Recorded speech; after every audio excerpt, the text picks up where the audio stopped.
আমি আর আপনি এখানে বসে রয়েছি, আল্লাহ ছাড়া দুনিয়ার কেউ আছে না। আমেরিকার কেউ জানে যে আমরা এখানে আছি? হ্যাঁ, ভারতের কেউ জানে? পাকিস্তানের কেউ? পৃথিবীর কেউ জানে না যে আমরা এখানে বসে রয়েছি। এমনকি আদমও জানে না আমরা এখানে বসে রয়েছি। ইদ্রিস নবীও জানে না আমরা এখানে বসে রয়েছি। না ঈসা, মুসা, হারুন, ইব্রাহিম, ইসমাইল, ইসহাক, ইয়াকুব, এমনকি মুহাম্মদুর রাসূলুল্লাহ সাল্লাল্লাহু আলাইহি ওয়াসাল্লাম উনিও জানেন না যে আমরা এখানে বসে আছি। উনিও জানেন না, কেননা এটা গায়েব, ওনাদের থেকে এটা গায়েব। কিন্তু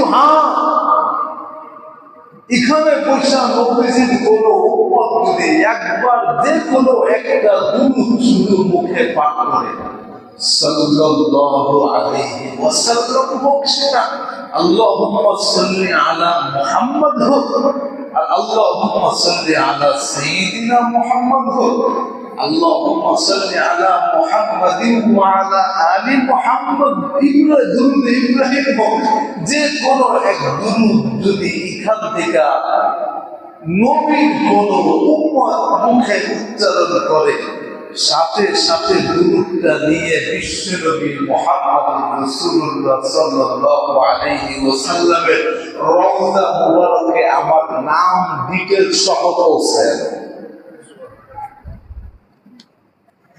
এজন্য কেউ যদি চায় যে বারবার আমাকে বিশ্বনবী দেখুক, বারবার দেখা মনে একটা মিষ্টি হাসি দিই, আমার দুরূদটাকে দেখা রাসূলের কলিজা ভরে উঠুক, আমার জন্য উনি একটা রহমতের দোয়া করুন, তাহলে সে যেন জবানে বেশি বেশি মুহাম্মদুর রাসূলুল্লাহ সাল্লাল্লাহু আলাইহি ওয়াসাল্লামের দুরূদ পড়তে থাকে।